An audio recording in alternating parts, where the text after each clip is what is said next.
Buenas tardes, estamos otra vez aquí un jueves a las 6:30 para asistir al último webinar de la serie de webinars que el Aula Ingenia de Cultura y Tecnología de la Universidad de Córdoba ha preparado para esta primavera del año 2022. Bueno, hoy tenemos con nosotros a Gracia López y a Richard Mason.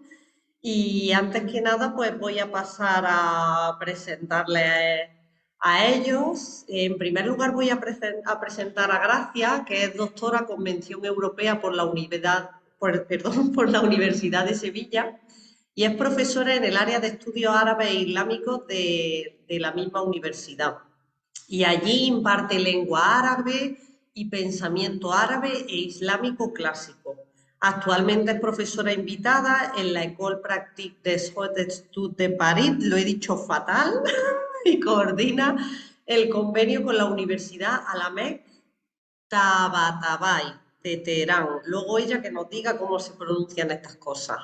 Centra su investigación en el pensamiento y el sufismo clásico, especialmente en la figura de Ibn Araj y los autores tanto árabes como persas pertenecientes a su escuela. Actualmente, además, forma parte del equipo de investigación del proyecto de I+D+I de la Universidad de Salamanca, que tiene por título Género y Santidad, experiencia religiosa y papel social a través de las vidas de mujeres santas en el norte de África, en Tánger y Tetuán. Es un proyecto FEDER. Ha coordinado varias obras colectivas, entre ellas El Azufre Rojo, que es una revista de estudios sobre Ibn Arabi Malakut, Los ángeles en las tradiciones espirituales desde la antigüedad, de la Universidad de Murcia, y La historia del sufismo en el Al-Ándalus y el Magreb, en Córdoba, de la editorial Almuzara. Bueno, pues bienvenida, gracias a esta serie de webinar del Aula Ingenia y voy a pasar a introducir brevemente a Richard, que él nació en Newcastle, en Inglaterra, y estudió en las universidades de Durham, en Inglaterra, St Andrews, en Escocia, y trabajó durante 8 años en el sistema de educación pública en Inglaterra. Después trabajó en escuelas internacionales en El Cairo y en Ciudad de México. Se formó como maestro Waldorf en Cuernavaca, en Morelos, que pertenece a México, y ahora está llevando el tercer grupo de alumnos de primero a sexto de primaria en escuelas Waldorf, aquí en la Waldorf Córdoba International School. A Richard le encanta la música y actualmente está haciendo una formación en musicoterapia. Pues bienvenido, Richard, y muchas gracias a los dos por estar aquí. Y bueno, yo sin más dilación voy a darle la palabra a Gracia, que va a comenzar con este webinar sobre el ser humano universal, que vamos a verlo desde dos ópticas. Una es la del Islam clásico y la otra, pues Richard nos va a hablar un poco sobre la pedagogía Waldorf y cómo se integran estos saberes y tal. Y después pues habrá un tiempo para hacer preguntas, consultas, apreciaciones, todo lo que queráis hacer las personas que estáis entre el público. Así que sin más gracias, yo te cedo la palabra. Bienvenida. Hola, buenas tardes.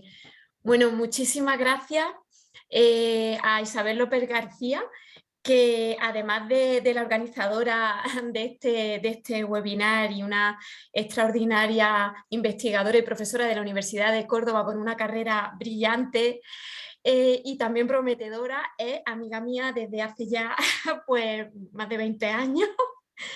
Entonces, esta ocasión pues es muy especial para mí, ¿no? O sea, ver cómo las vidas cogen caminos distintos, pero vuelven a confluir en cuestiones, ¿no?, que uno no se espera, de intereses comunes, pues la verdad es que es algo que me hace mucha ilusión y la verdad que me hace feliz, ¿no?, participar en este ciclo de conferencias.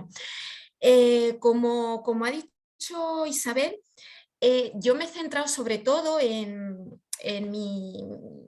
durante mi vida investigadora, en la mística musulmana clásica, en los textos sobre todo, porque soy filóloga, no es lo primero que tendría que decir, que yo parto de la filología, ¿no? Para conocer el pensamiento, la producción intelectual del Islam medieval, siempre desde los textos, tratando de contextualizarlo en su época y bueno, en el entorno social y político en el que fueron redactados, pero sobre todo eso, parto siempre de textos escritos y ahí me intento mover, ¿no? Ahí vendría una de las principales apreciaciones que me gustaría hacer antes de empezar, que es que el Islam es muy grande, lógicamente, o sea, tanto cronológicamente como geográficamente, y tiene muchas lenguas en las que se ha expresado, ¿no? El persa quizás sea, después del árabe, la lengua más importante del Islam, ¿no? Pero tiene otras muchas, el turco, incluso el chino, el malayo. Entonces yo me circunscribo al pensamiento islámico en lengua árabe, ¿no?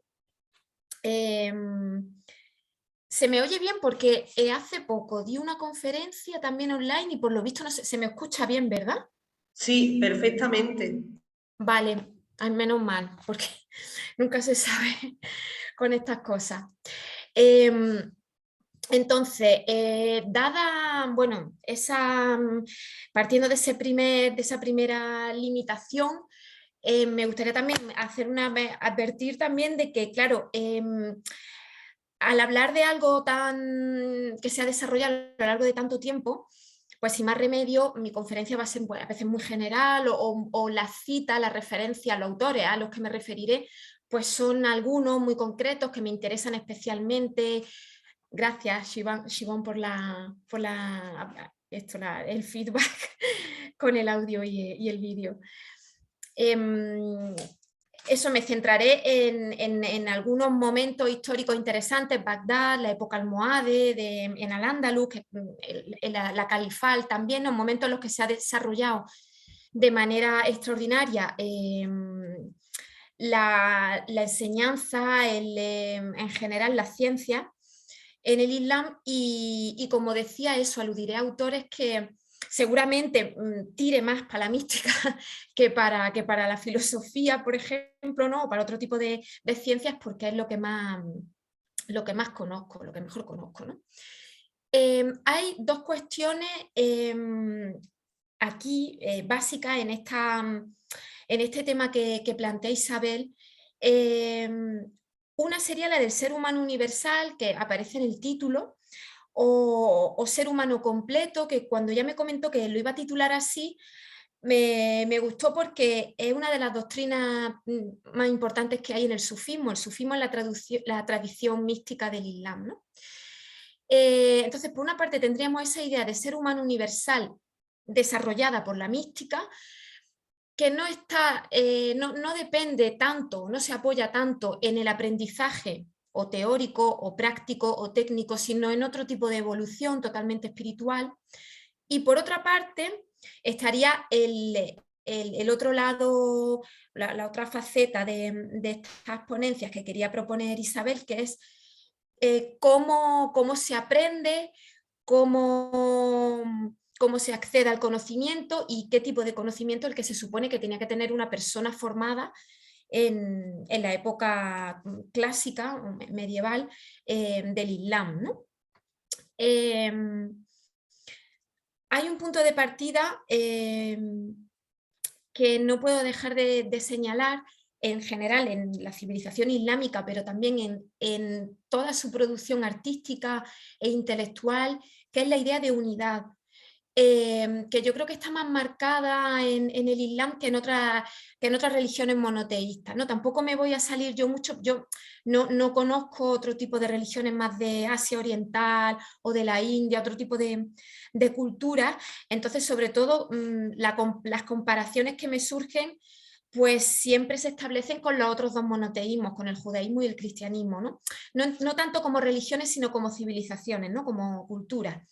Entonces, efectivamente son tres mundos que parten de una concepción unitaria de Dios, pero quizá en el Islam esté mucho más acusada esa idea de monoteísmo, porque de hecho el dogma principal es que solamente hay un Dios, no hay ninguno más, y la idea de que Muhammad es el profeta en la segunda parte de ese dogma, pero lo fundamental es que no hay ninguna divinidad, no hay nada junto a o por encima de Dios.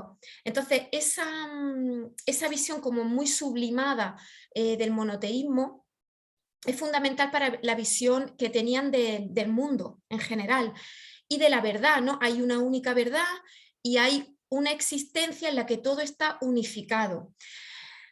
O es único, uno no. Luego, claro, esto tiene también un poco de peligro desde el punto de vista filosófico, teológico, que era caer en la idea de monismo, que si queréis, lo puedo desarrollar un poco más después, porque no sé, se sale un poquillo más del tema de esta conferencia, igual es una digresión demasiado, pero bueno, lo dejo ahí planteado, ¿no? La idea de unidad, de monoteísmo, pero no de monismo, no de anulación de la multiplicidad de los seres de la creación en una única entidad, porque eso sería un error también. La cosa es que, aunque se parte de que hay una única verdad en el Islam, no hay una única vía de acceso a esa verdad. Entonces, esta idea, digamos, que conjura un poco el peligro de caer en el fundamentalismo, en el radicalismo, de que solo hay una manera de, ¿no? Una manera de ver las cosas, una única creencia.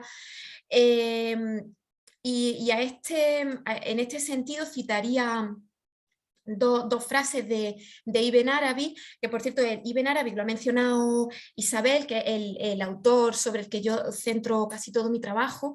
Es un sufí de Murcia del siglo XII, vivió entre el XII y el XIII, también vivió en Sevilla y murió en Damasco. Y es el místico más importante del Islam. Tiene una obra enorme, alrededor de 300 libros, que han sido comentados a lo largo de los siglos y, bueno, comentados, atacados también, acusados de herejía, no era lo normal tampoco, ¿no? Ibn Arabi por lo general está bastante dentro del canon, ¿no? De la mística musulmana, pero es la referencia, ¿no? La referencia para conocer la mística filosófica, la mística especulativa del Islam e Ibn Arabi. Entonces, bueno, aún a riesgo de descontextualizar un poquillo, las citas que voy a leer las voy a entresacar, porque si no, si leemos entero está continuamente saltando, cambiando de registro, está hablando de derecho islámico, de pronto pasa a comentario coránico, de pronto te habla de algo que solo un sufí iniciado entiende, entonces es un poco complicado, pero aún así se pueden entresacar y entrecomillar frases sueltas que son perlas, la verdad.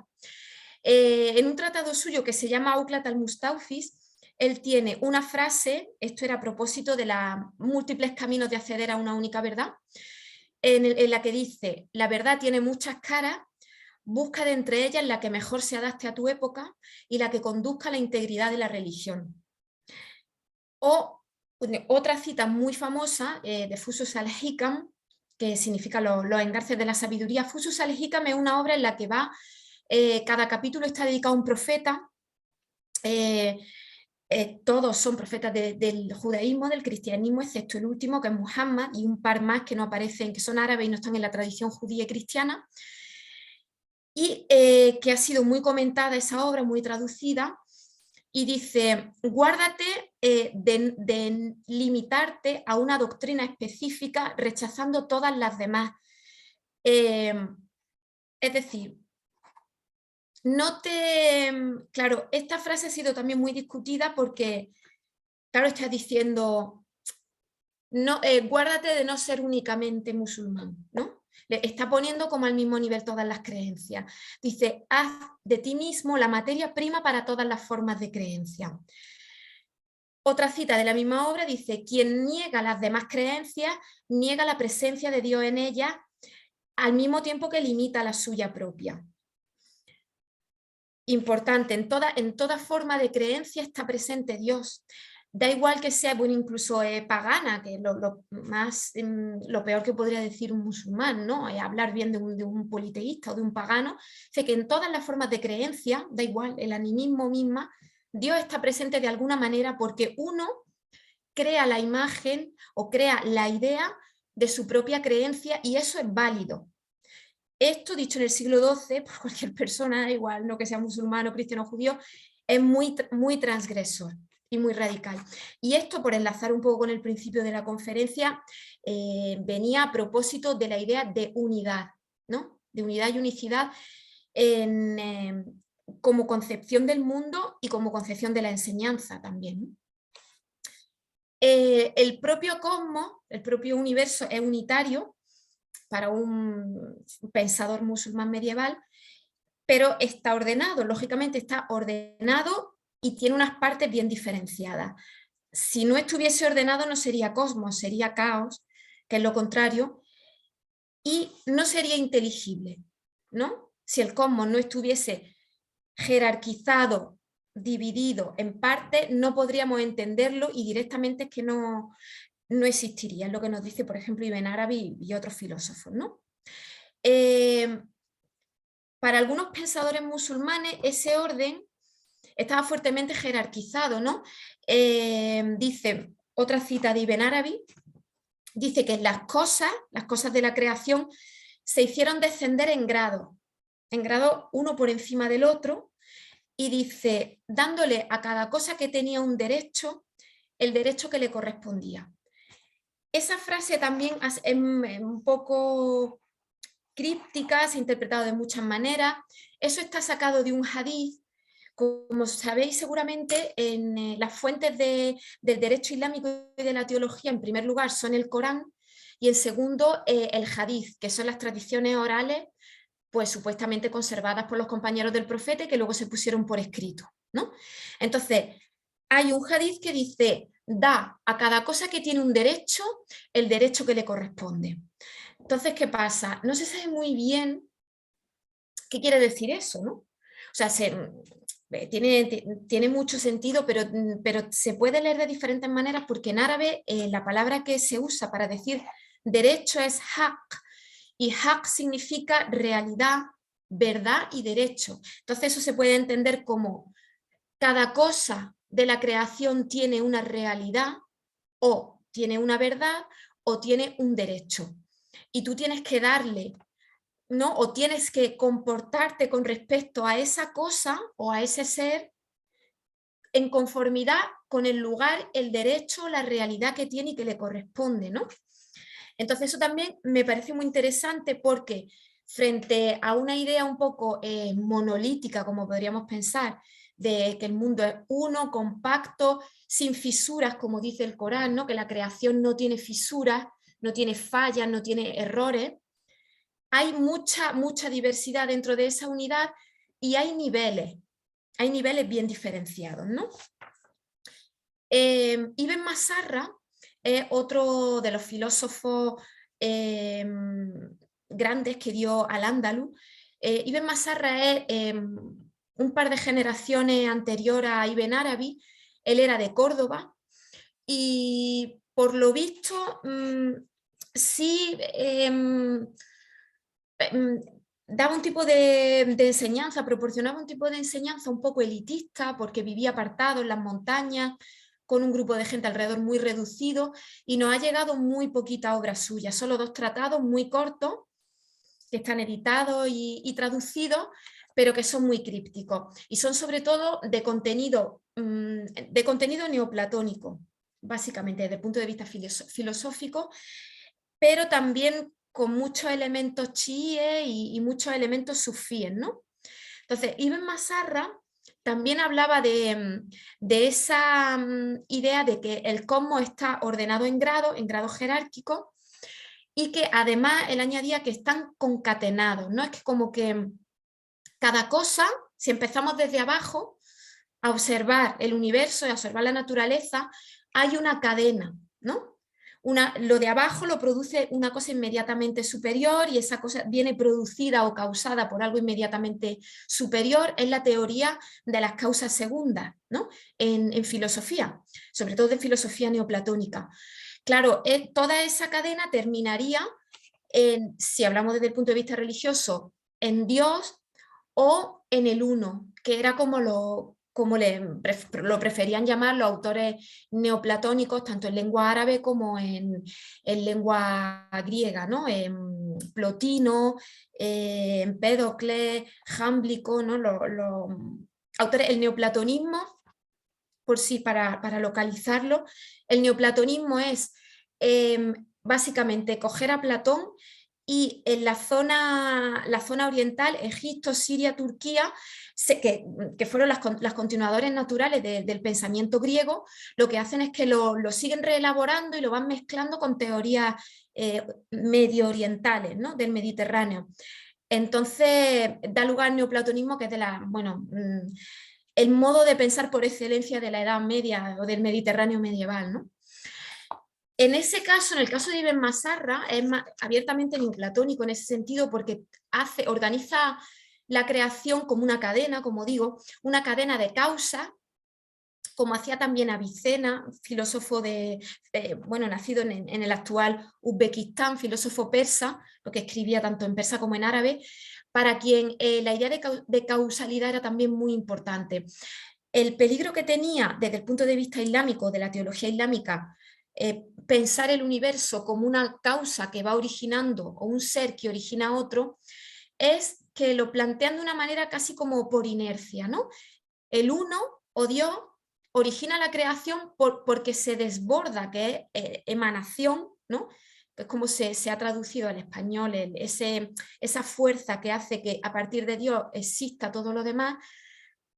El ser de Dios es tan excesivo que se desborda como un vaso de agua y ese desbordamiento produce la creación. Es decir, que ahí en cierto modo está eliminando la idea de voluntad en la creación de Dios y para los tres monoteísmos, no solo para el Islam, Dios crea porque quiere crear, ¿no? Porque tiene la voluntad libre y autónoma de crear algo. ¿Por qué o para qué? Pues eso ya depende, depende de a qué filósofo le preguntemos. Si le preguntamos a Ibn Arabi que por qué Dios hizo la creación, porque en principio Dios no necesita nada, ¿no? No necesita de la creación, dice que era para darse a conocer, ¿no? Y cita un hadiz que dice que Dios era un tesoro oculto que quería ser conocido y por eso crea la creación, por el deseo de crear criaturas, valga la redundancia, que lo conozcan a él, ¿no? Y es muy interesante porque además el verbo que emplea ese hadiz es amar, porque Dios amaba, ¿no? Amaba que lo conocieran y por eso crea la creación. ¿Qué pasa? Que si para Ibn Masarra esa creación se produce a través de una cadena de causas en las que como una bola de billar una va moviendo la otra y va produciendo y creando la siguiente, ¿no? El siguiente plano de realidad, para otros autores como Ibn Arabi no existen esas causas y en todo momento es Dios el agente de la creación, ¿no? Eso parece una cuestión baladí, pero es uno de los temas fundamentales de discusión de toda la filosofía medieval. Yo diría que no solo islámica, sino cristiana también, ¿no? De la teología cristiana. La idea de las causas segundas, porque parece como que minimizan o merman la omnipotencia divina. Entonces siempre están ahí con ese caballo de batalla de las causas segundas. La idea de unidad se ve, por ejemplo, en la teoría política de los filósofos medievales, o sea, no solo en la ciencia, sino, bueno, es que la política era una ciencia más dentro de la filosofía, ¿no? No se estudiaba como algo aparte. Si se estudiaba filosofía, se estudiaba matemática, astronomía, música, porque si estudias matemáticas, estudias música, porque son proporciones, intervalos, son matemáticas al fin y al cabo. Tienes que estudiar lógica, que siempre la puerta de entrada para la filosofía era el estudio de la lógica, la lógica aristotélica, el silogismo, ¿no? y la política también, ¿no? Entonces siempre la obra política, y eso creo que también es algo que hoy en día se ha perdido por completo, ¿no? La relacionar o incluir directamente la política dentro de la filosofía, ¿no? Como una rama más de la filosofía. Entonces, por ejemplo, en las obras políticas del Islam clásico se ve también esa unidad. Para los filósofos medievales, el estado perfecto o la ciudad perfecta, que hablaban indistintamente de estado y de ciudad, porque era lo mismo, dice, una ciudad tiene que organizarse igual que un estado, como si fuera pequeño, y dice, y el estado tiene que organizarse igual que está organizado el cosmos, ¿no? Entonces, observa el cosmos, el cosmos, el modelo medieval se basaba en Ptolomeo, ¿no? Las esferas concéntricas en torno a un eje, ¿no? Entonces, que solía ser el Sol. Entonces, simplemente, si tú ves que hay un movimiento circular en torno a un único eje, a un único gerente de ese cosmos, gerente de la sociedad, en el caso de la política, pues tiene que ser así. Y tiene que haber, si tú ves que hay una esfera dentro de otra más pequeña y que está sujeta al movimiento de la esfera de arriba, pues así tiene que ser la sociedad, en capas jerarquizadas en la que la de abajo trabaja para que funcione la de arriba y la de arriba es la superior, pero porque hay un bien común y una finalidad común en esa ciudad, ¿no? En esa organización social. Dejando un poco de lado esas cuestiones más quizás relacionadas con la filosofía o sí, un poco el punto de partida que quería yo dar antes de entrar a hablar un poquillo más de la clasificación de los saberes, del conocimiento en el Islam.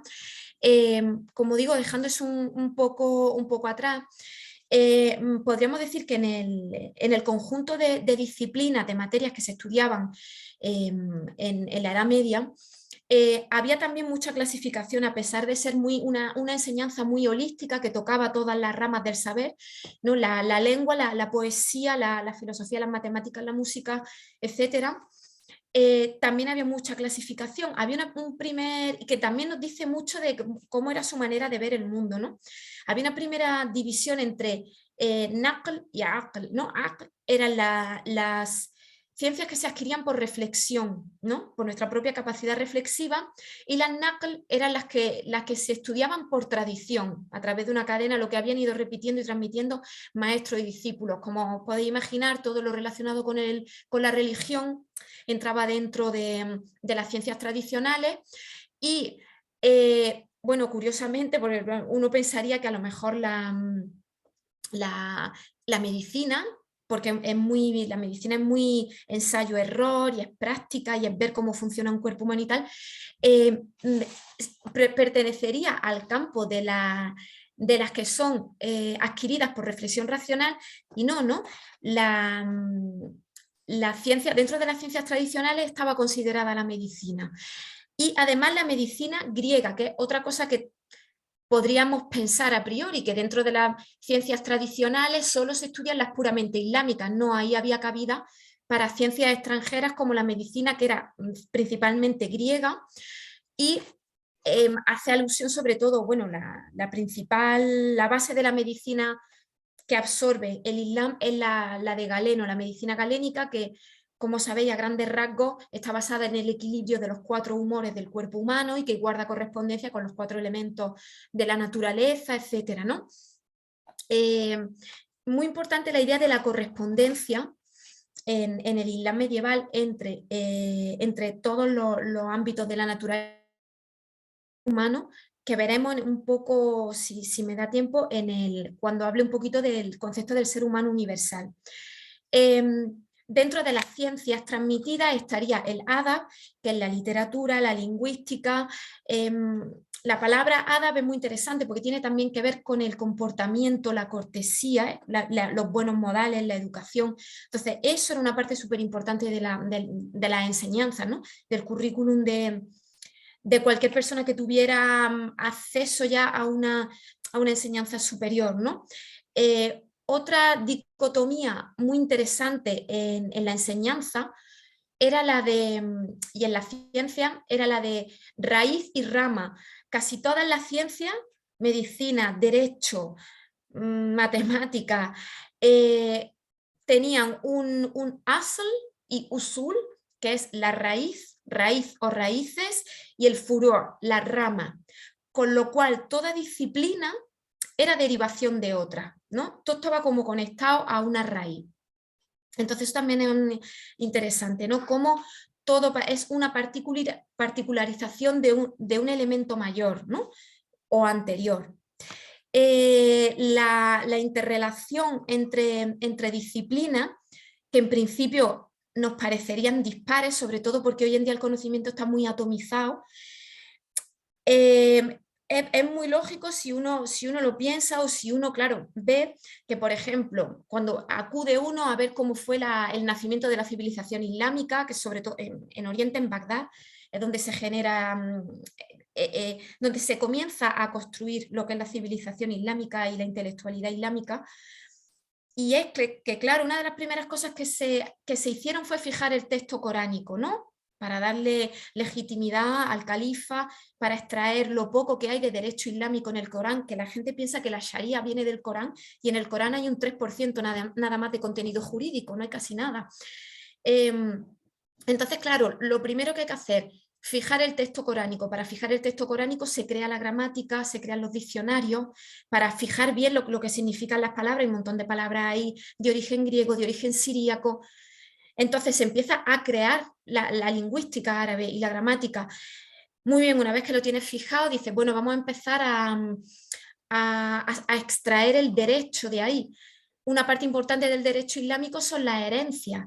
Pues para la herencia hay que desarrollar las matemáticas, porque es un poco complejo también la división de, ¿no? Fallece un legatario, no tiene hijos, pero tiene un primo, pues hay que hacer toda una serie de cálculos para ver qué le corresponde de esa herencia, se desarrollan las matemáticas. Entonces, simplemente si uno acude, o por ejemplo, las horas, las 5 horas, los 5 rezos canónicos, a lo largo del día para calcular concretamente la hora o la orientación de una mezquita hacia la quibla. Como sabéis, las mezquitas están orientadas a la Meca, pues para eso hay que desarrollar la astronomía, ¿no? Para orientarse bien dónde está el sur, dónde está el norte. Entonces, realmente es muy lógica toda esa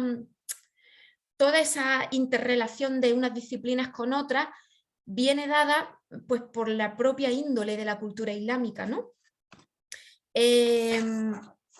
Con respecto a los lugares de formación y de estudio, existían instituciones como la madrasa, la escuela. Bueno, una madrasa hoy en día significa escuela, pero en la Edad Media era más bien una universidad, era un lugar de enseñanza superior. También se estudiaba en las mezquitas, en otros lugares que se denominaban bibliotecas, maktab, ¿no? Pero a veces no estaba tan diferenciado una biblioteca de la casa de un profesor, pues muchas veces los estudiantes iban a la casa del especialista en tal o cual materia, ¿no? O de una madrasa, ¿no? Todo era un poco flexible. La enseñanza empezaba a los 5 años y los niños se iniciaban en la escuela coránica. Básicamente lo que aprendían era a leer, ¿no? Porque lo de la memorización del Corán se hacía a posteriori, ¿no?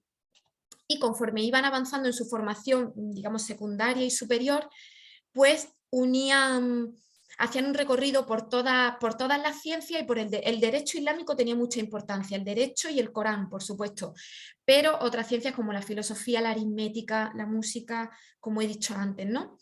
Luego había ramas más específicas como la botánica, la medicina, pero el que estudiaba botánica, el que estudiaba medicina siempre pasaba por una formación de filosofía antes, y el que pasaba por filosofía pasaba por la lógica, por el silogismo, ¿no? Entonces es normal que los filósofos fuesen médicos también, era bastante normal, y no era raro en Oriente que se utilizase la música como parte de la terapia de medicina, ¿no? Porque el médico ya venía con una formación filosófica, matemática y musical, y era como fácil para ellos cruzar todas esas disciplinas, ¿no? Hay algo muy interesante en la metodología docente o de la enseñanza en el Islam medieval, que es el viaje, ¿no? Lo normal, cuando una persona quería profundizar o especializarse en algo, lo normal era hacer un viaje si estabas en Al-Ándalus, viajabas por Al-Ándalus y luego te ibas al norte de África, siempre implicaba una salida a la otra orilla, ¿no? Al Magreb. Ibas buscando a los maestros que más fama tenían en comentario coránico o en poesía o en derecho, en lo que fuera. Entonces, siempre había un viaje en el que te ibas formando con diferentes maestros. Muchas veces se aprovechaba ese viaje para hacer la peregrinación a la Meca y viceversa, ¿no? Dices, bueno, voy a hacer la peregrinación a la Meca y de camino voy pasando temporadas con los profesores del Cairo o de Túnez o de tal, de los cuales tengo referencias, ¿no? Voy a terminar porque creo que estoy más o menos agotando el tiempo con el concepto de ser humano universal, que es con el que había empezado al principio y que es el que aparece en el título de este ciclo de conferencias. Y esa idea, por lo menos en la tradición islámica, esa idea de que el ser humano completo o perfecto es un resumen del universo, ¿no? Es un microcosmos. Y el universo es un macrántropos, ¿no? Un ser humano gigante. Entonces existe, bueno, esto lo comentaba el otro día con Isabel, esa teoría es común a otras tradiciones espirituales y a otras filosofías.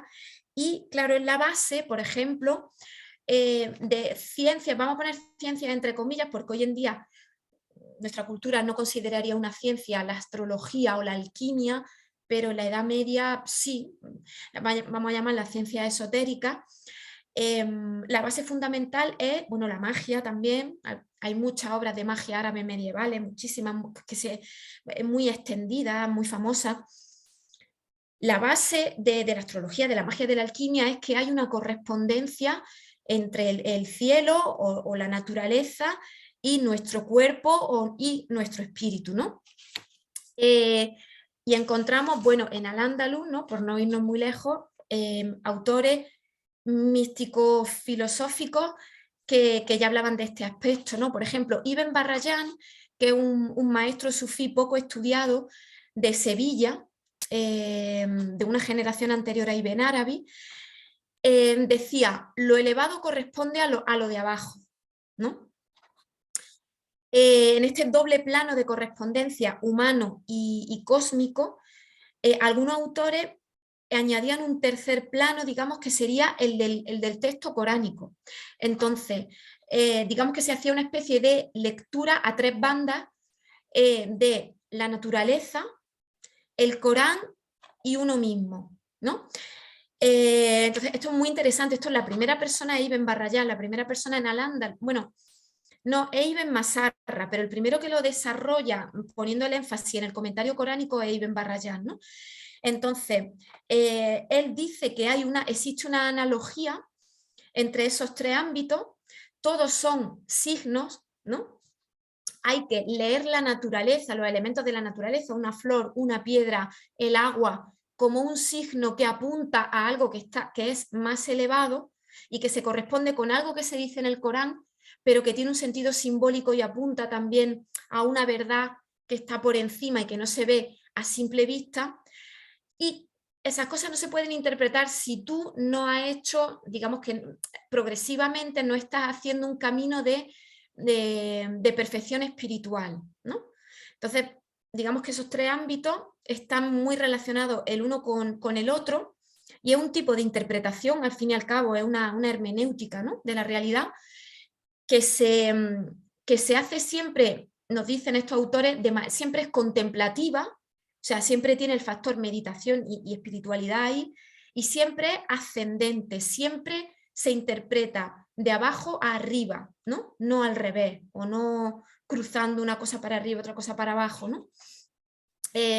Nos dice, por ejemplo, Ibn Masarra, el cordobés, nos dice, el mundo con todas sus criaturas y signos es una escalera a través de la cual ascienden los que contemplan hasta los grandes signos de Dios. El que asciende lo hace de abajo arriba. Suben por medio del intelecto, por medio de la razón.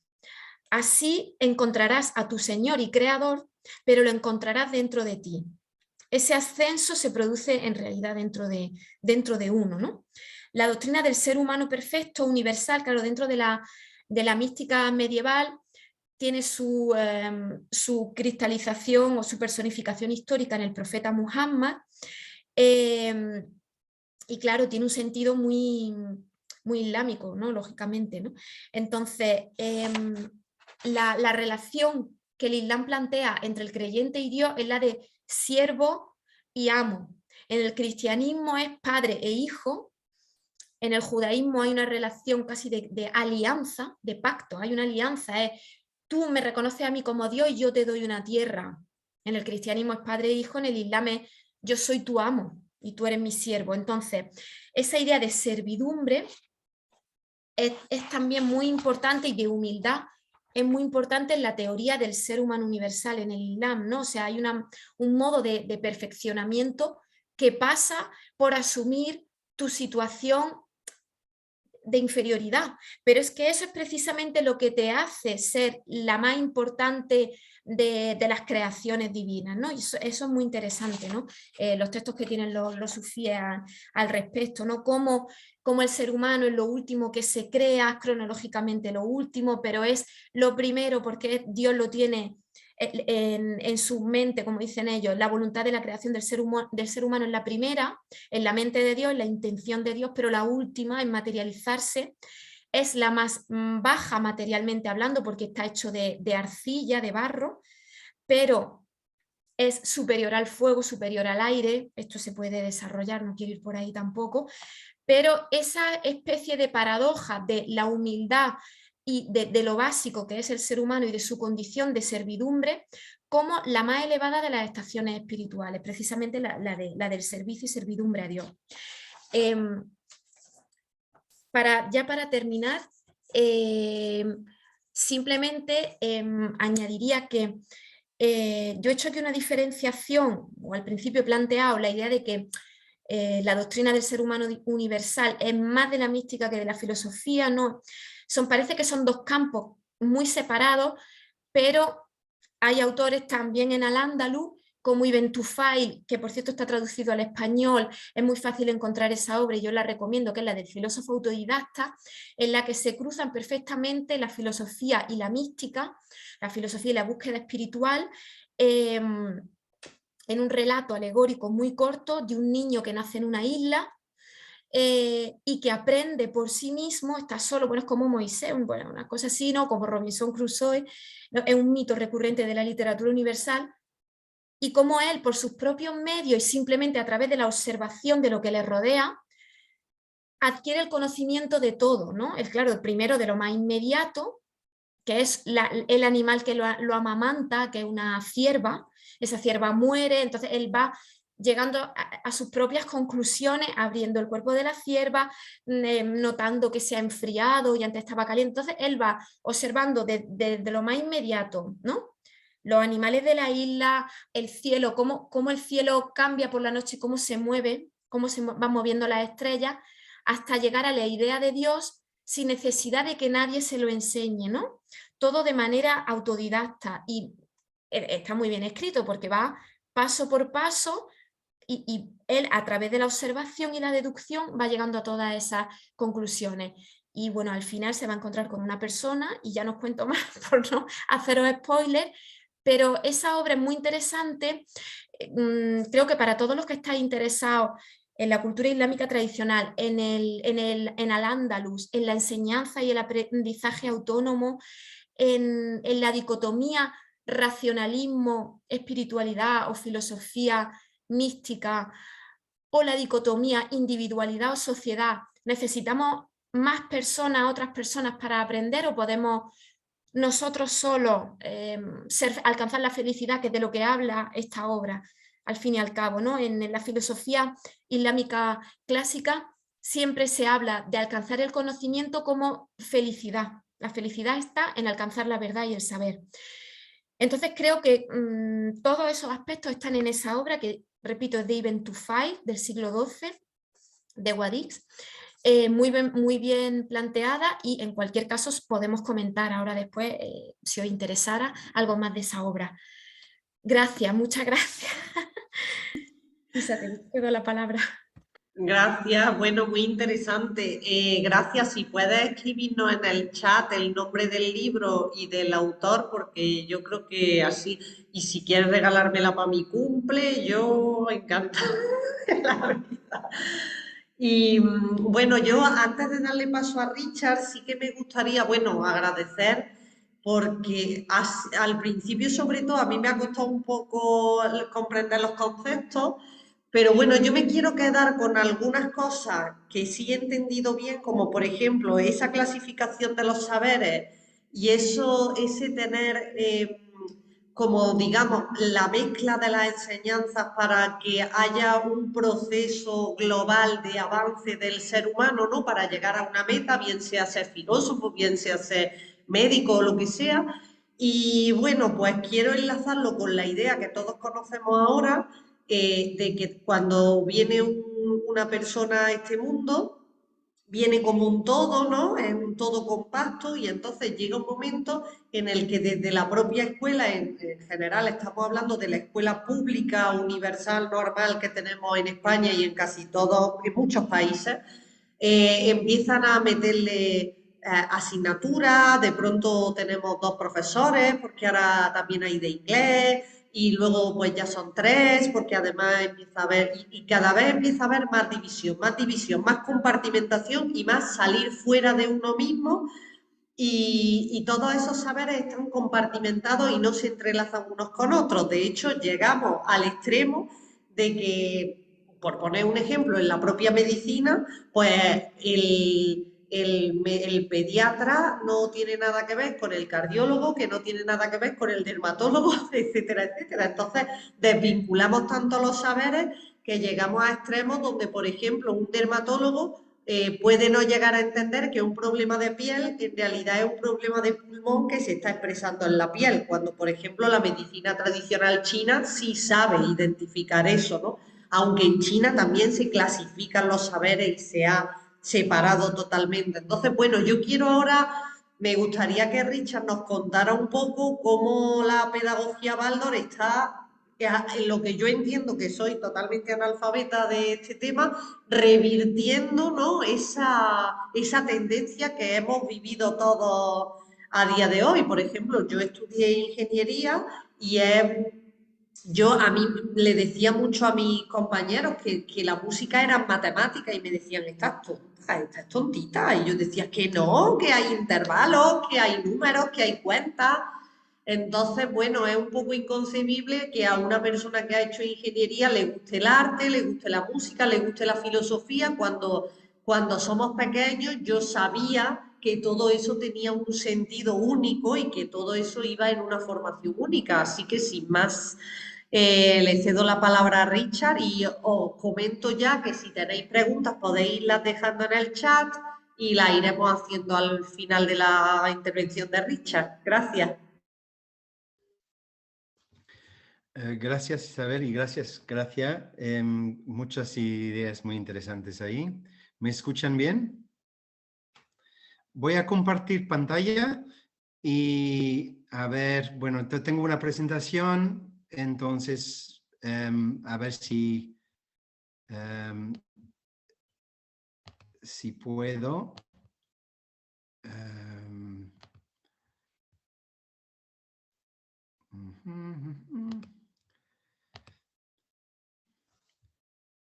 Espero que me ven bien.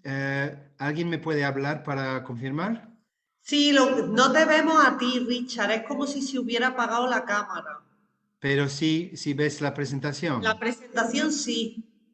Estupendo, eso es suficiente por ahora. Ok. Bueno, voy a empezar con estos dos historiadores que hicieron unas investigaciones sobre lo que llamamos ahora el Renacimiento, pero bueno, era más o menos una creación suya. Y entre todo esto de la idea de un renacimiento de conocimientos, crearon ellos más o menos esta idea que tenemos ahora de del hombre universal en la cultura popular. Y si lo vemos que es típicamente Leonardo da Vinci o Leon Battista Alberti, ya conocen seguramente a Leonardo. Leon Battista Alberti era arquitecto y arquitecto de la iglesia de Santa María Novella en Florencia. También era poeta y también inventor de la criptografía. Entonces, mira, que tenían como conocimientos muy diversos. Entonces, estoy tratando de ver una definición para poder conectar un poco cómo describir la educación Waldorf. Entonces, eso es una definición que he desarrollado o bueno, investigado. Es decir, no solamente es el intelecto, pero son las emociones y las cosas prácticas. Y esto viene de un libro, Waqas Ahmed, The Polymath, Unlocking the Power of Human Versatility, y ve varias áreas que corresponden a la utilidad, digamos, de una variedad de conocimientos o una universalidad de conocimientos. Y yo creo que si vemos esto, conocerse a sí mismo, querer investigar, nutrir sus propias capacidades, poder mover entre diferentes áreas de conocimiento, poder conectar, sintetizar y tener visión global. Yo creo que son cosas que realmente queremos para nuestros hijos y para poder avanzar en el mundo, ¿no? Entonces, esto es realmente lo que vamos a ver si podemos ver en la educación Waldorf. Rudolf Steiner es el filósofo que creó la educación Waldorf. Su primera escuela era la escuela de Stuttgart en Alemania y abrió en 1919. Y Steiner era igual como Leonardo, como Alberti, un hombre universal. Era filósofo, eso era como de sus primeras obras, la filosofía de la libertad. Antes había escrito algunos libros sobre Goethe, el filósofo y científico poeta alemán, bueno, también un hombre universal. Pero además de filósofo, era arquitecto. Aquí es un ejemplo de su arquitectura, el Goetheanum en Suiza. Y también, bueno, inventó una nueva filosofía, la antroposofía, que es la filosofía del hombre o el conocimiento del hombre, e inventó junto con Ita Wegman la medicina antroposófica, que hoy día tiene muchos seguidores, una nueva forma de movimiento, la euritmia, que es la palabra y la música en movimiento, y la agricultura biodinámica, que igual hay mucho movimiento hoy día, que es como permacultura, pero también con un aspecto cósmico. Y además de todo esto, la pedagogía Waldorf. Y solamente quiero comentarles que todas las imágenes que estoy usando son de colegios Waldorf, son trabajos de estudiantes o de maestros en escuelas Waldorf, y el fondo también es una acuarela de un estudiante en una escuela Waldorf. Bueno, la currícula Waldorf tiene con mucho, bueno, las asignaturas tradicionales, claro, pero también otras cosas. Tenemos de lo normal que tenemos en una escuela Waldorf, pero en una escuela tradicional también tienen muchas de estas cosas. Pero las ciencias, aquí tenemos un libro de clase principal de un alumno Waldorf, que crean sus propios libros de texto. Y podemos ver que ya están integrando arte con ciencia aquí. Bueno, lo vamos a ver un poco más tarde. Pero ven que todas estas asignaturas vienen en la currícula de primaria Waldorf. Es decir, estamos estudiando astronomía, geología, zoología, botánica, óptica, todo esto en primaria. Igual matemáticas, bueno, no hay tanta diferencia, excepto ahí la geometría proyectiva, que es un área que se ha desarrollado particularmente en escuelas Waldorf. El lenguaje, tenemos todo esto, incluyendo dicción, poesía, narraciones, y aquí tenemos una imagen de una fábula que se cuenta en segundo grado. Las artes, aquí, esto típicamente, el modelado de la cabeza humana, viene bien con anatomía en séptimo grado. Normalmente las artes se integran con todos los temas que se tratan en la escuela Waldorf. Lo vamos a ver un poco más tarde. Pero entre todas estas cosas está el dibujo de formas, que es una materia que inventó Rudolf Steiner para ayudar con escritura y con geometría. Perdona, Richard, comenta Shibón que no se ven las imágenes, solo el fondo, dice. Yo veo las letras, no sé si es que tiene algo más puesto o no, no sé. No, Yo no, veo la no, acuarela y luego artes, acuarela, dibujo, no sé si falta algo. no ven la foto. Hay una foto. No, no se ve solo la acuarela de fondo y las letras. Bueno, qué lástima. Voy a seguir y a ver si más adelante va a ser un problema, pero por ahora, bueno, esto es una imagen de una persona modelando cera, no cera, arcilla en forma de la cabeza humana.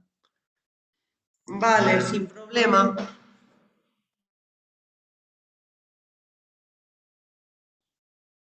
vale, voy a seguir.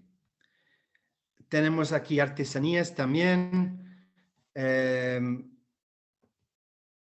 la escuela Waldorf desde infantil están haciendo artesanías de diferentes tipos y yo creo que típicamente están tejiendo en primer grado.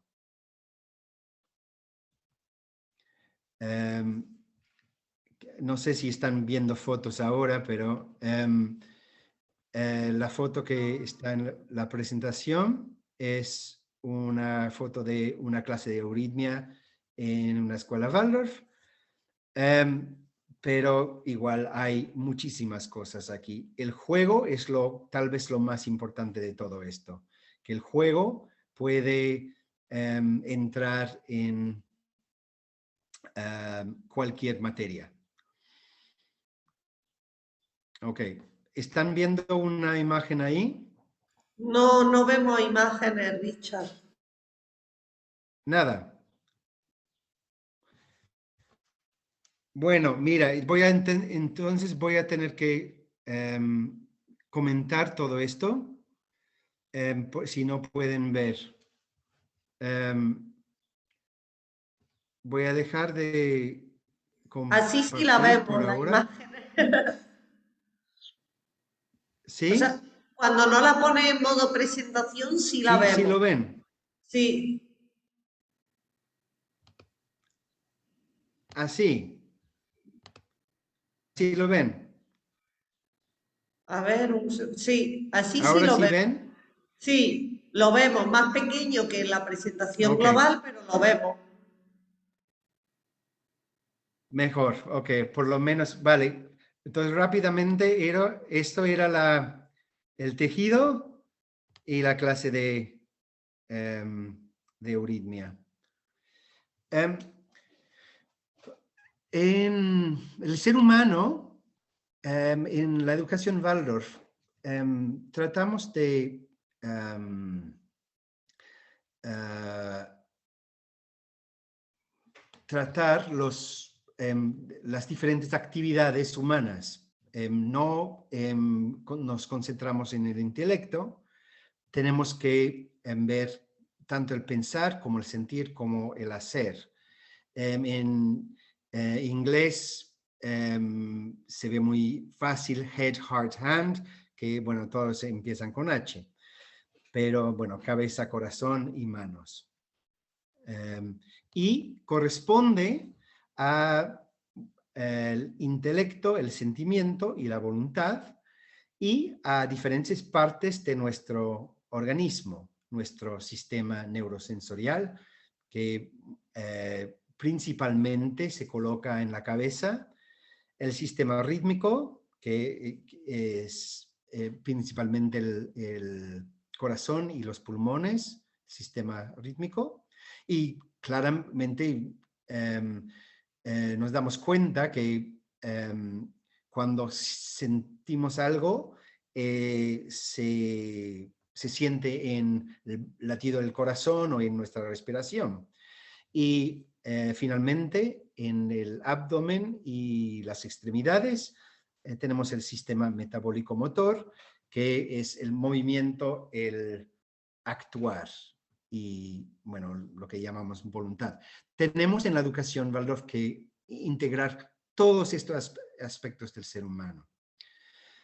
Y les voy a compartir esto. Esto es una imagen típico de como primer o segundo grado en la enseñanza de matemáticas. Aquí tenemos un rey y algunos gnomos que caracterizan las operaciones aritméticas. Pero hay todo un cuento allí que apela a las emociones del niño para poder ya captar la parte intelectual. Ya trabajamos a través de las emociones y de la creatividad. Y también podemos usar estos personajes para actuar físicamente los mismos procesos y para ilustrar los mismos conceptos. Es decir, estamos integrando el pensar, el sentir y el hacer en uno para lograr un solo objetivo educativo. Entonces, esto es una manera de ver el ser humano. Aquí tenemos otro. Está en inglés, pero explico rápidamente. Tenemos nuestro cuerpo físico, que corresponde al mundo mineral.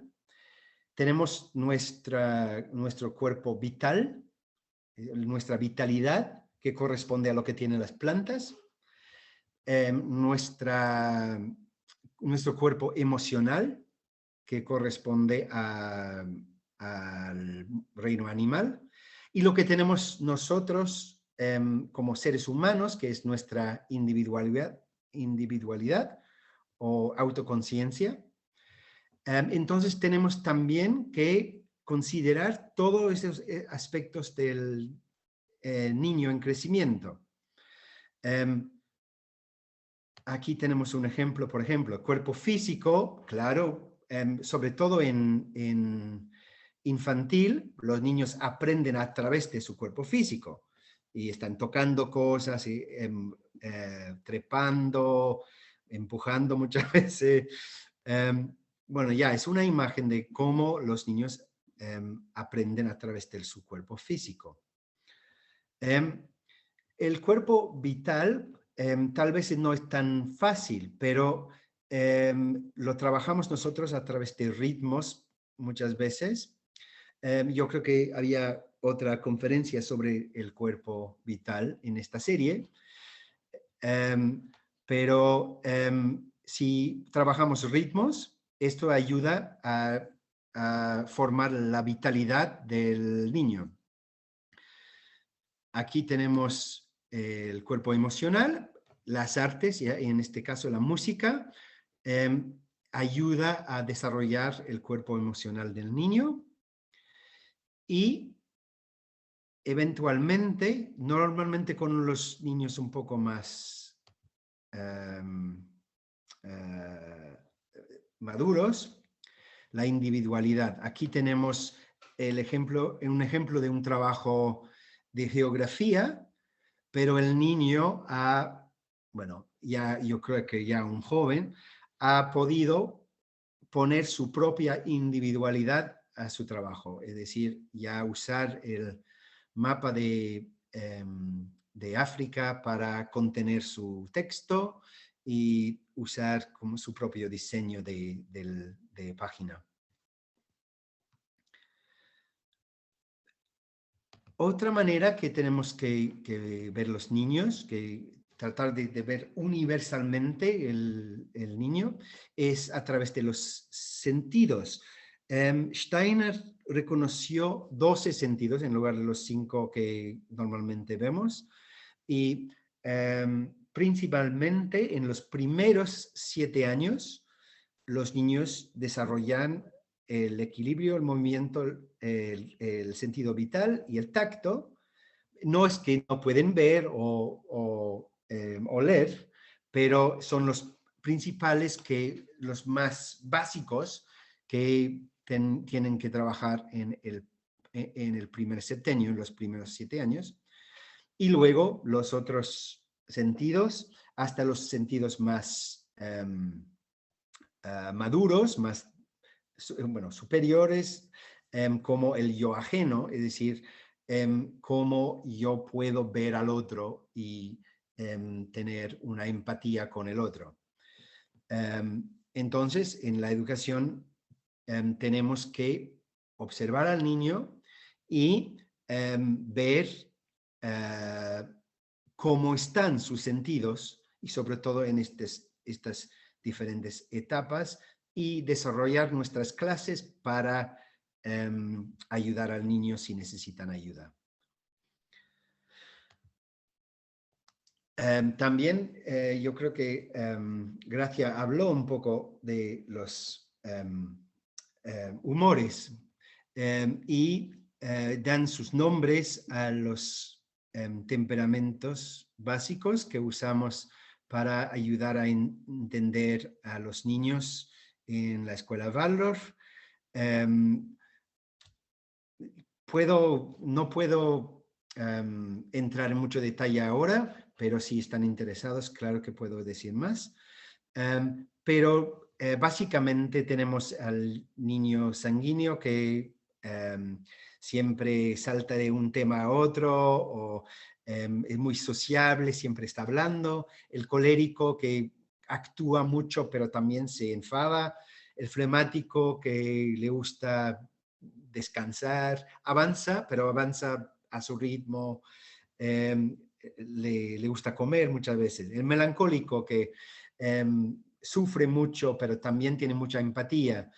Entonces, tenemos que observar los niños a través de estas ópticas para poder entenderlos más. Entonces, esto es otra forma de ver universalmente al niño. Evidentemente, el ser humano tiene sus 3 partes: espíritu, alma y cuerpo, y el maestro Waldorf tiene que observar no solamente en los niños, pero también en sí mismo estas 3 partes. Eso es lo que dice Steiner sobre esto. No lo voy a leer, si ustedes pueden ver esto. Pero tenemos que también tener esto en cuenta durante nuestra preparación de clase y con nuestros estudiantes. Bueno, un aspecto que a lo mejor no se ha hablado mucho en la educación es que tenemos que usar el elemento de tiempo. Una cosa de la educación Waldorf es ver el ser humano como un ser en el tiempo. Y evidentemente tenemos que proponerle al niño lo adecuado para su edad. No estamos dando, no sé, clases de uso de motosierra en infantil. Claro que tenemos que escoger el momento. Y entonces los maestros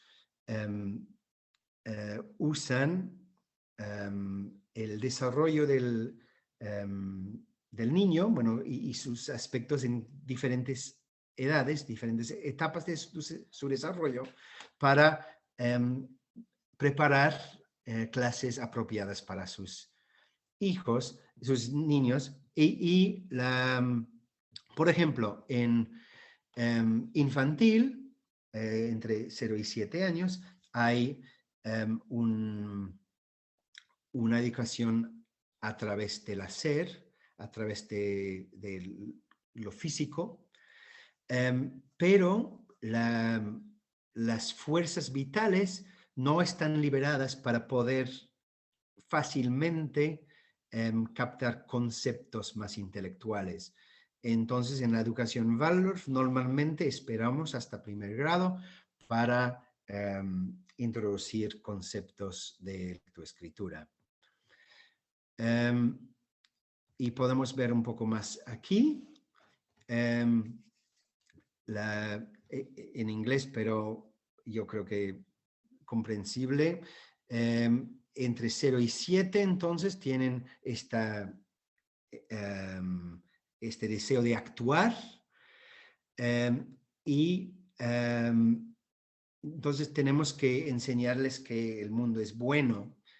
Y en primaria ya están desarrollando el concepto de la belleza y sus emociones, sus sentimientos. Entonces, trabajamos mucho la belleza entre 7 y 14 años. Y claro que con 14 años en adelante, de hecho, hoy día un poco más temprano, de 12 a 21, tenemos que ya empezar a darles verdad, darle pensamiento científico. Y claro que esto continúa a través de la vida. Eso no solamente se limita a 0 a 7, 7 a 14, 14 a 21. Tenemos que preparar a estos niños para el resto de sus vidas. No estamos solamente viendo su desarrollo de ahora, pero cómo van a ser en las etapas más tardías de su vida.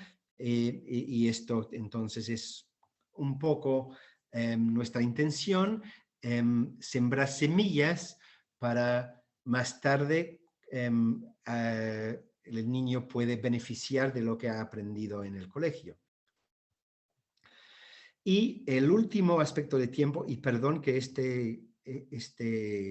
imagen está, bueno, está un poco borrosa, pero la idea es también ver el ser humano en su camino, que no solamente el alumno individual, pero el ser humano en general. Esto viene un poco a lo que dijo Gracia sobre esta relación microcosmos-macrocosmos, el hombre y el universo, y esto es el hombre individual como miembro de la humanidad. Y el desarrollo de la humanidad refleja cómo se va a desarrollar el hombre individual. Entonces, en primer grado, muchas veces hay unos aspectos de la historia de la antigua India que se reflejan en el desarrollo de los niños. Esa es la primera época que se ve en la imagen aquí. Y luego, segundo grado muchas veces corresponde a este concepto de bien y mal que tiene mucho que ver con el maniqueísmo de los persos, etcétera, etcétera. Y todo esto, cuando estamos a punto de estudiar historia en quinto grado, ya hacemos un recorrido de los mitos de cada civilización para llegar finalmente a los griegos y a los romanos, y ya empieza la historia, que ya no es mito. Y aquí estamos en esta, bueno, aquí estamos en esta época aquí, si pueden ver. Finalmente, como trabajamos el tiempo con el niño, trabajamos el ritmo del año, el ritmo anual. Es importante que los niños se sienten parte del cosmos, del mundo, de la Tierra. Entonces marcamos las diferentes épocas del año con festivales y con trabajos diferentes.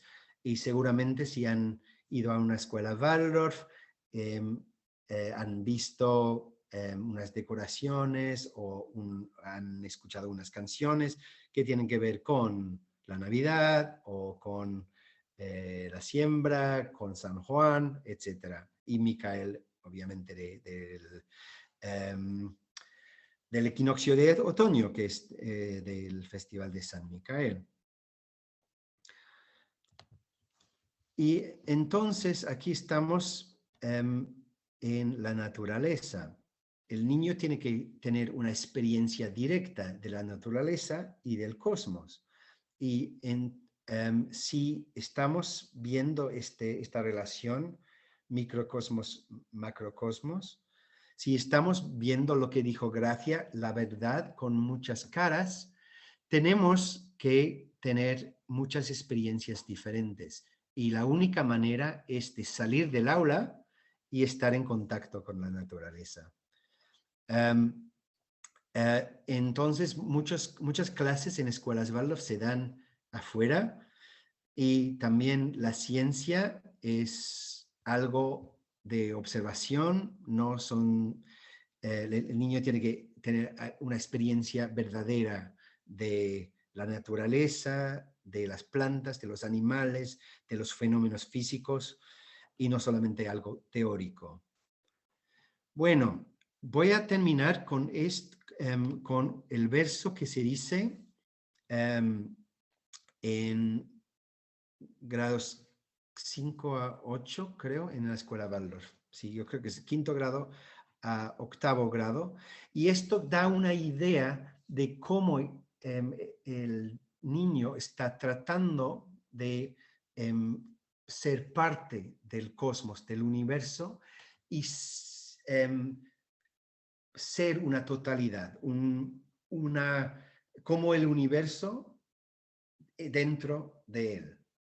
Entonces voy a leer el verso y luego yo creo que podemos descansar un poquito, y yo con mucho gusto puedo responder a cualquier duda. Yo contemplo el vasto mundo, donde el sol brilla, donde las estrellas centellean, donde las piedras yacen, donde las plantas viven y viviendo crecen, donde los animales sintiendo viven, donde el hombre dotado de alma da al espíritu morada. Yo contemplo el alma que vive en mi interior. El espíritu del universo teje en la luz del sol y en la del alma, en el espacio sideral ahí afuera y en las honduras de mi ser aquí dentro. A ti, oh espíritu, yo me dirijo suplicando que bendiciones y fuerzas para el aprender y para el trabajar crezcan dentro de mí. Gracias. Qué bonito, Richard, muchas gracias. Pues a mí me ha gustado mucho la presentación. Ese fondo es súper bonito. No se veían las fotos, pero el fondo es súper bonito. Y todo lo que nos ha explicado creo que es muy interesante. Y bueno, confirma lo que yo había dicho, ¿no, Richard? Que desde la antroposofía y la pedagogía Waldorf se está recuperando un poco la integración de los saberes en el ser humano, ¿no? Esa interrelación y esa formación más holística, ¿no? A la que yo personalmente como profesora de universidad creo que deberíamos tender. No sé qué piensa. Bueno, hay muchas cosas. Claro que en 40 minutos no es posible dar como una visión muy amplia de todo esto, pero como maestros Waldorf solamente les digo, eso es algo que estudiamos. Estudiamos en cada reunión de maestros, estamos estudiando todo eso. Sí, bueno, aquí hay algunas personas que no estuvieron en la charla anterior de Shibón, donde hablamos del cuerpo vital, y no sé si nadie lo ha preguntado, pero quizás tengan esa duda, ¿no? De qué es el cuerpo vital, que al final es la vida abriéndose paso a través de esta materia, ¿no? Nuestra, pero quizás podría brevemente explicarle a las personas de qué se trata ese cuerpo vital que se desarrolla en esa etapa, ¿no? Sí, bueno, ya que todos tenemos experiencia en lo que es el cuerpo vital, de hecho, porque reconocemos, si hablamos de animales, es un poco más fácil. Reconocemos, si vemos un conejo, por ejemplo, o el cadáver de un conejo, reconocemos la diferencia. Esta vitalidad que tenemos todos los seres vivos es nuestro cuerpo vital. Claro que lo podemos ver en mucho detalle, pero principalmente es eso. Y bueno, yo no sé si Gracia quería, no tengo ninguna pregunta en el chat. Hoy está la gente muy comedida. No sé si Gracia quiere desarrollar algo más de lo que ha explicado que se haya quedado en el tintero, o si queréis quizá entre vosotros dos pues encontrar esas similitudes o semejanzas o diferencias entre las dos partes que habéis desarrollado de vuestras conferencias, o incluso si tenéis alguna pregunta que haceros el uno al otro, que no sé si la tenéis. Pero bueno, podemos invertir un poquito de tiempo en esas cosas. Yo las pongo sobre la mesa, esas opciones, y me comentáis. Yo tengo pues hay algo interesante que dijo Gracia, que yo creo que también se refleja en lo que hacemos nosotros. Habló de, sí, no me acuerdo del autor, pero la idea de que si Dios está presente en todo, es decir, en cualquier pensamiento religioso de otra religión también está Dios. Lo que nosotros vemos en la educación es el ser humano presente en todo. Y si lo vemos más como espíritu, si lo ves así, no necesariamente usaríamos la palabra Dios, pero yo creo que tenemos que ver algo vivo en todo, algo humano en todo, algo de espíritu en todo. No sé cómo reacciones a esto. Sí, por una parte, bueno, cuando he visto que has puesto el esquema tripartito de cuerpo, alma y espíritu, fíjate, yo pienso que esa división tripartita del ser humano es más propia de las culturas semíticas que la nuestra. A nosotros nos cuesta más distinguir entre alma y espíritu. Somos más dicotómico, no creo en el pensamiento occidental o quizás sea por la herencia cristiana tal y como nos ha llegado por lo menos en España, ¿no? Nos cuesta trabajo diferenciar entre alma y espíritu, por lo menos a mí, siempre distinguimos, bueno, espíritu y cuerpo, ¿no? Pero la cosa tripartita es muy de las culturas semíticas, muy del Islam, y ellos tienen claro que el alma es el ego, ¿no? El alma sería la psique, la parte psicológica, y el espíritu ya es lo propiamente espiritual, ¿no? Pero no sé si Waldorf lo ve así también y lo considera de la misma manera, esa equivalencia entre alma y psique. Y por otra parte, lo que me dices del de pensar la realidad como ver la presencia del ser humano en todas las cosas, o ver en la medida, tomar la medida humana, ¿no? En lugar de una medida divina en todas las cosas, está también presente en la doctrina del ser humano universal, porque se define como la versión de Dios en la tierra, ¿no? El ser humano universal es el representante, lo llaman así, representante de Dios en la tierra. Entonces, en ese sentido no llega a sustituir la idea de Dios, porque claro, es que estamos hablando de unas sociedades donde no cabe la increencia, donde el ateísmo no cabe una visión de la realidad sin Dios, ¿no? Entonces, no llegan a sustituir la idea de Dios por la idea de ser humano, pero sí introduce la idea de representación, de que en el universo y en el mundo fenoménico, la representación de Dios es el ser humano, es la persona. Entonces, eso es lo que más se acerca a lo que dices tú, ¿no? Hay una parte espiritual en la educación Waldorf y una de las cosas fundamentales es darnos cuenta de que el ser humano es un ser espiritual en su viaje terrestre. Y si entonces no es solamente decir, bueno, el mundo espiritual es algo ahí, el espíritu somos nosotros. Bueno, es Sí. que somos seres espirituales.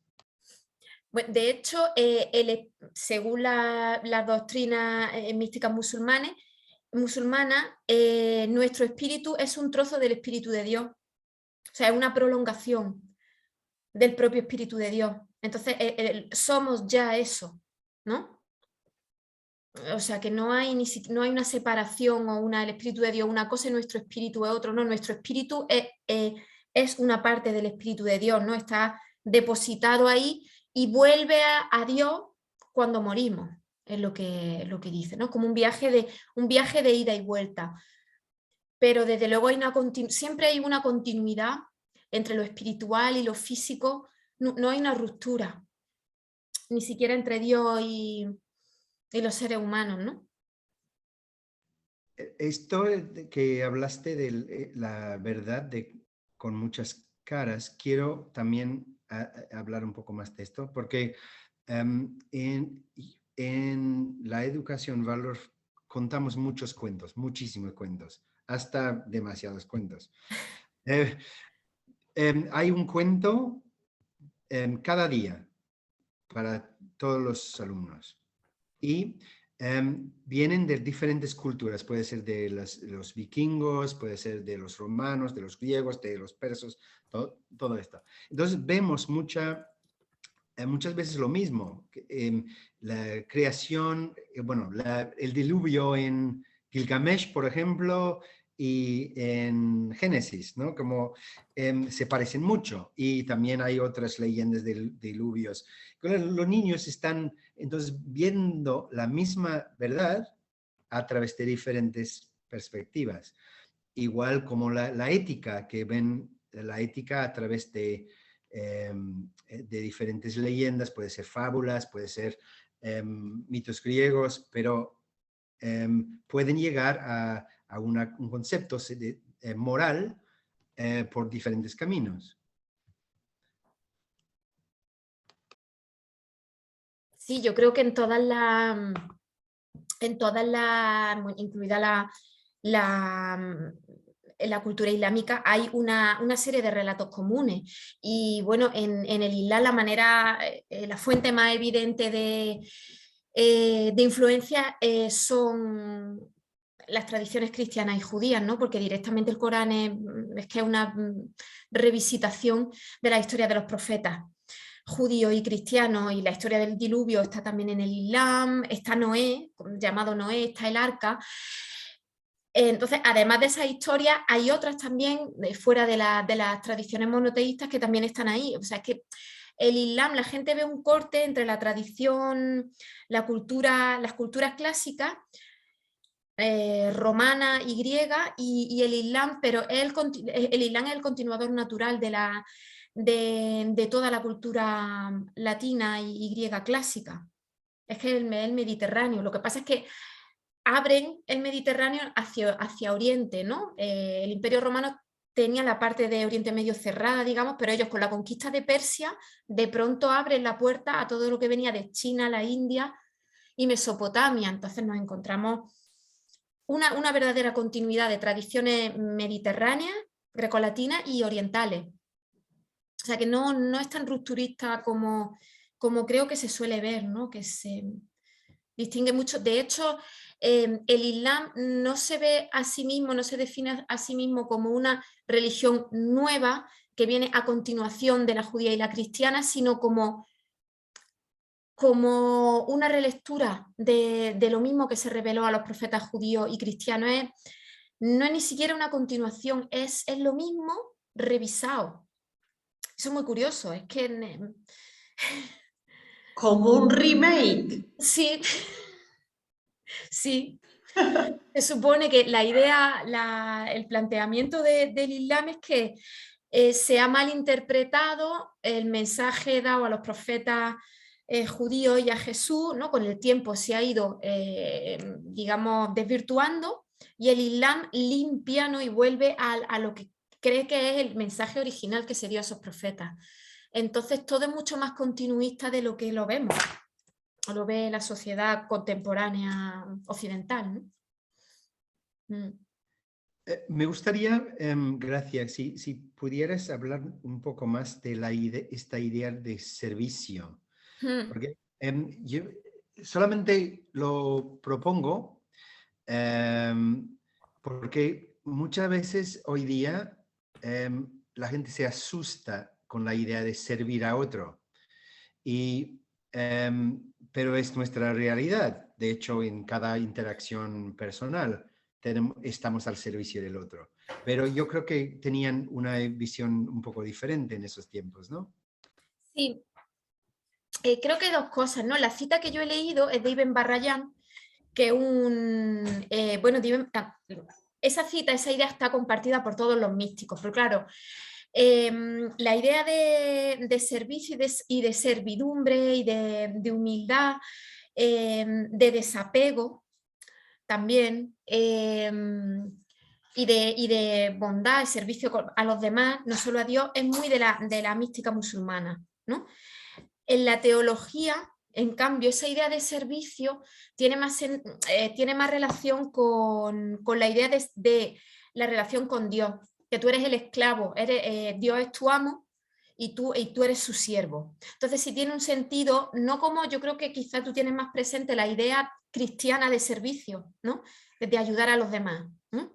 Entonces, eso está más en el sufismo, quizá, bueno, en todas las religiones, en el Islam también, en la ética del Islam, es fundamental, uno de los pilares es la limosna, ¿no? O sea, el apoyo entre los miembros de la comunidad es una obligación, ¿no? O sea, el incluir a los que están al borde de caer en la marginalidad, ¿no? O sea, esa idea de seguridad social y de apoyo dentro de la comunidad es una obligación del Islam y está representada con la limosna.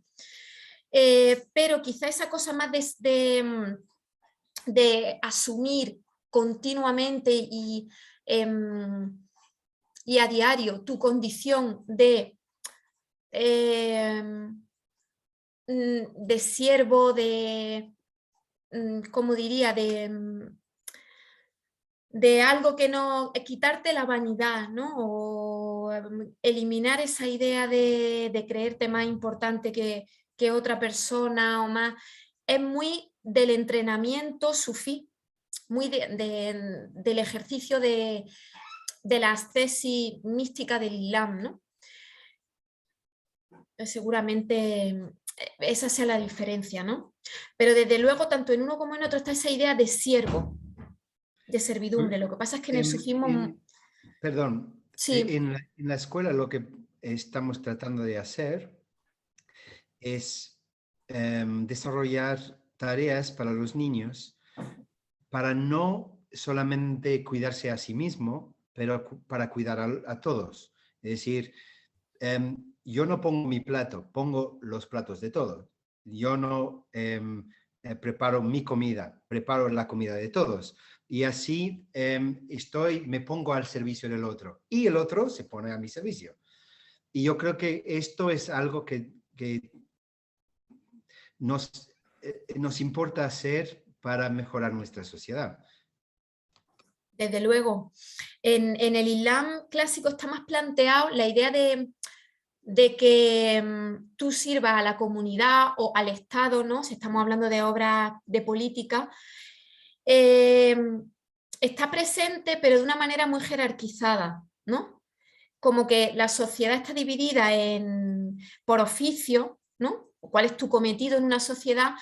Y tú trabajas para que funcione bien el de arriba y el de arriba para que funcione bien el que está por encima de él. Entonces es un servicio, pero que todo sigue a un orden común y a un bien común, pero que también está muy jerarquizado, porque el modelo que tenían ellos, claro, todo esto es a nivel teórico, ¿no? Las obras de política, de teoría política, porque tienen como modelo el cosmos, y en el cosmos todo está muy jerarquizado, por lo menos la visión del cosmos medieval, una esfera está dentro de otra, y y la de arriba mueve a la de abajo, y viceversa, y gracias a eso hay un cosmos y un orden. Entonces creo que la idea de orden es muy importante, ¿no? De orden, de jerarquía, de unidad, es quizá la idea más potente que hay si hablamos de servicio, de comunidad o de sociedad en la filosofía medieval, musulmana por lo menos. Bueno, es interesante porque no sé si te acuerdas del esquema a través de la historia, que según Steiner entramos a una nueva época en el siglo XV. Es decir, tenemos que ya dejar algo atrás y desarrollar algo nuevo. Y este algo nuevo lo llama el alma consciente, que antes estábamos viviendo en lo que él llama el alma racional.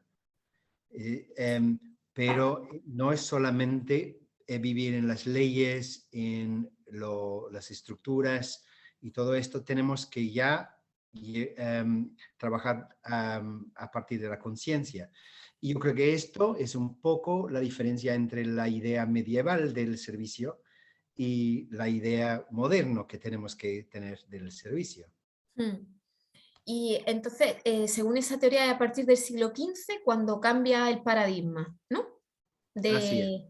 así es. Y que Steiner dice que estamos desarrollando una parte de nuestra formación, de nuestra corporalidad en cada época. Entonces ya no tenemos muy desarrollada la parte espiritual del ser humano. Estamos trabajando en el alma por ahora, en general, en la humanidad. Claro que en el ser humano individual también hay este desarrollo y que lo vemos principalmente en la escuela de primaria con los cuerpos, el cuerpo físico y el cuerpo vital. Pero nosotros tenemos que desarrollar nuestra parte anímica también durante nuestras vidas. Y esto viene otra vez a lo que dijiste de microcosmos, macrocosmos, que la humanidad es el macro y el micro es el hombre individual. Es muy interesante. Yo creo que la conexión con lo espiritual era algo cotidiano y omnipresente en la sociedad medieval, por lo menos yo siempre hablo de la musulmana, que es la que más conozco, a través del ritual, ¿no? Hay una conexión cada cierto número de horas, te parabas para rezar y volvía a lo que estuvieras haciendo. Entonces, existía esa conexión continua con... Es que claro, son sociedades, como digo antes, como he dicho antes, en las que no se puede pensar sin un Dios, es que no existe esa opción de no creer en algo, ¿no? O no considerar que tengamos espíritu y que haya que alimentar esa parte también, ¿no? Entonces, creo que el ritual, la función es esa, reconectarte cada cierto tiempo a lo largo del día contigo mismo y con tu espíritu, ¿no? Porque es un momento sobre todo de recogimiento, la oración, ¿no? Entonces, yo creo que es que hoy en día, como vemos las cosas de una manera tan distinta, creo, pues tenemos esa dicotomía y de cómo integrar la espiritualidad, y yo creo que estaba integrada de manera natural y cotidiana en la Edad Media. Pero claro, también una espiritualidad muy definida, ¿no? Con unos parámetros muy concretos de creencia y de ritual, y de no había tampoco lugar para la creatividad ahí. No sé si Richard quiere preguntar algo más. Yo sí que me gustaría hacer algún comentario. Richard, ¿voy o tiene algún comentario más? Podría seguir toda la noche con esto.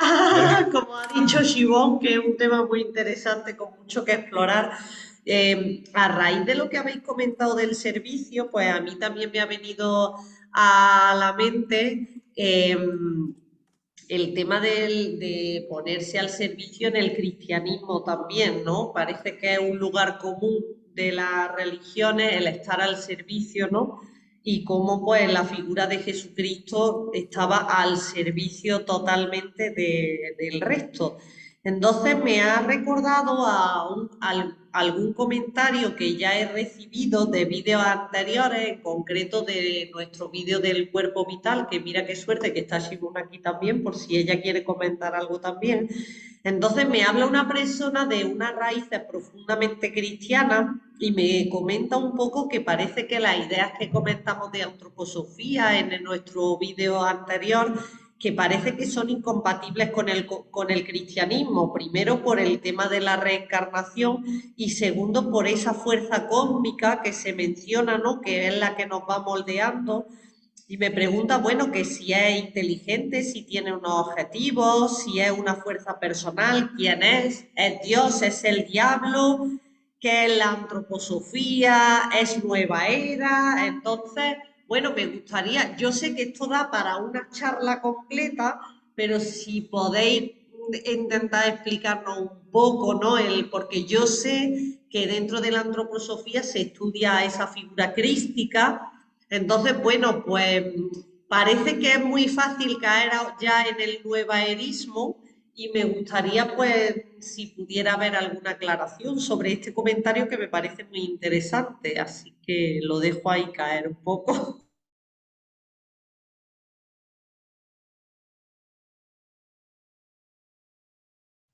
Bueno, no sé si quieres alguna explicación ahora. Y bueno, sabe que la figura de Cristo en la antroposofía es un tema para una conferencia aparte. Muchos antropósofos dicen que el Cristo como hecho es la parte fundamental, el centro de la antroposofía, que el ser humano en su desarrollo cambió por lo que llama Steiner el misterio del Gólgota, el evento de su muerte y resurrección, bueno, esta parte. Y esto, Cristo llegar a la tierra, cambió el destino del hombre, según Steiner. Entonces hay muchísimo que hablar sobre esto y en un comentario de 2 segundos no es suficiente, pero bueno, es la idea rápidamente que el hombre ya puede seguir su destino espiritual de manera individual. No tiene que buscar a un iniciado, un gurú o lo que sea. Puede, pero no tiene la obligación. Ya no hay ritos iniciáticos. Tú puedes tener un camino personal hacia tu espiritualidad. Pues yo creo que esto nos da pie para, como está comentando Joaquín también en el chat, bueno, Gracia dice que un teólogo diría que no, ahora si quieres nos explica.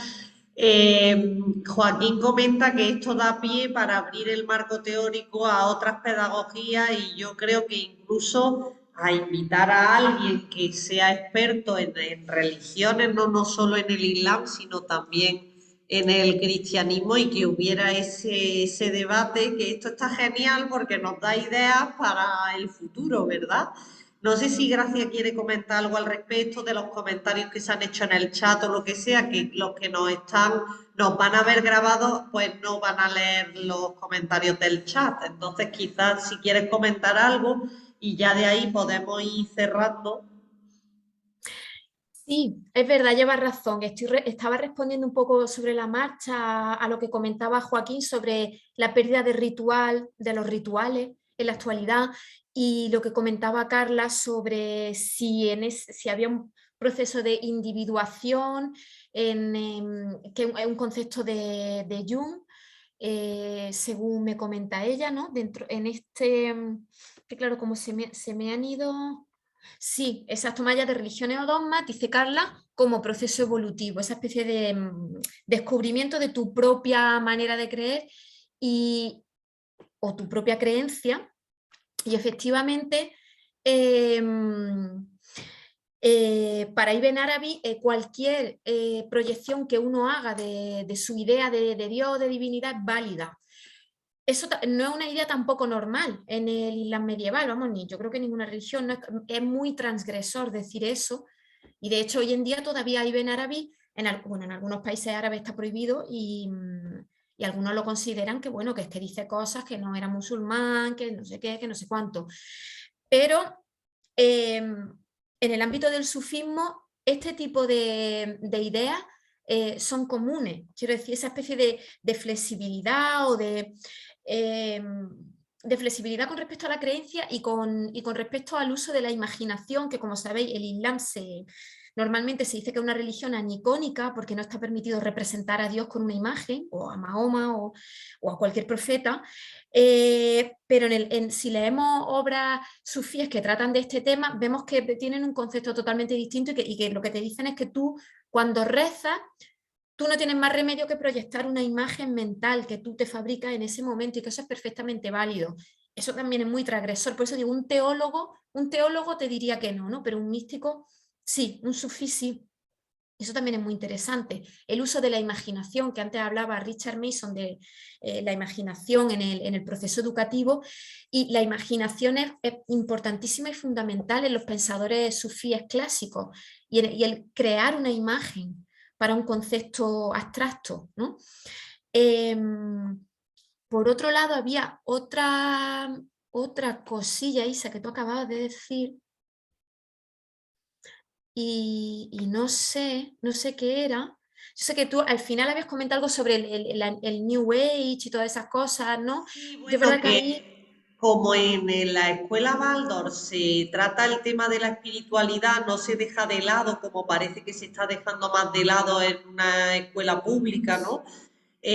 Pues sí que hay corrientes o cristianos que pueden considerar que la antroposofía, la pedagogía Waldorf es New Age, ¿no? Y al final pues acabamos con esa pregunta, ¿no? Que nos hacemos siempre de ¿para quién trabajas, ¿no? ¿Para Dios, para el diablo, ¿no? Pues un poco planteaba yo esa idea que ya digo que da para una conferencia o una serie de conferencias enteras, ¿no? Sí, desde luego, es que como comentaba también Joaquín, ¿no? Ya es una extravagancia, ¿no? Hablar ya de Dios, bueno, en la educación y de la espiritualidad, pues eso, siempre se corre el peligro de que te acusen de una cosa o de otra. Es verdad que en España, por lo menos, venimos, claro, tenemos una historia con una relación con la Iglesia muy complicada, que también es muy negativa en muchos sentidos, ¿no? Eso hay que decirlo, aquí la Iglesia, bueno, en la época de Franco, pues, a ver, ha controlado mucho la educación, la manera de pensar. Entonces eso, claro, ha perjudicado, yo creo que ha desvirtuado, ¿no? O la incorporación de lo espiritual o lo religioso en la enseñanza. Entonces, también yo creo que es que parte, ¿no? Parte de la causa está en nuestra propia historia, ¿no? Historia de España. Entonces, pero es verdad que yo no entiendo mucho de corrientes nuevas, de nuevas espiritualidades, entonces no opinaría mucho, no sé hasta qué punto retoman cosas. Es verdad que hay muchas cosas que uno lee y ve y dice, bueno, esto lo decían también, lo decían los alquimistas, lo decían, ¿no? Son ideas que estaban ahí, ¿no? Desde la antigüedad, no desde la Edad Media, sino desde antes, porque es que todo es un flujo del conocimiento, un río, y todo el mundo va añadiendo cosas ahí, no hay corte. Y en cualquier caso, no sé, es que claro, también la manera en la que la espiritualidad estaba incorporada en la enseñanza de la Edad Media era como muy, muy limitada a una religión muy concreta, pero además una rama de la religión, que es que tú tenías que ser, por ejemplo, en Al-Ándalus, un musulmán suní, y como hubiera sospechas de que eres chií, que los chiíes también son musulmanes, claro, es que no era, bueno, es como la Iglesia Católica en España, lo peor era ser protestante. Aquí el gran enemigo en España de los cristianos católicos, más que los judíos o los moriscos, eran en la hoguera de la Inquisición lo que más ardió han sido protestantes, más que judíos o moriscos. Entonces, Es una muy cosa... interesante, la verdad.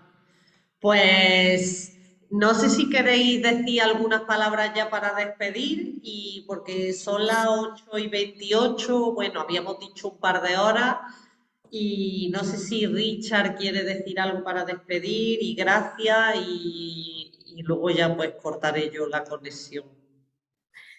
Yo quiero dar las gracias a los que habéis asistido al webinar y a Isabel López García, porque es raro encontrar espacios fuera del ámbito donde nos movemos, ¿no? Por ejemplo, del que me muevo yo, para cruzar ideas ¿no? y abrir también el campo tanto para oír a personas que vienen de ¿no? de otras disciplinas, como para ofrecerle a ellas, abrirle puertas nuevas. Y no es fácil en la universidad, ella lo sabe, ¿no? Que está tan hiperespecializada y que todos los congresos son muy, están centrados en una disciplina, y las humanidades son las humanidades y las ciencias son las ciencias. Y es de verdad es de agradecer, y es un placer, ha sido un placer. Muchas gracias, Richard. Gracias, gracias. Y he aprendido mucho. Yo creo que este tipo de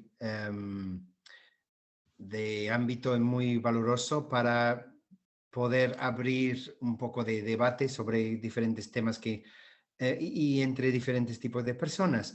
Tengo la impresión que apenas hemos empezado algo.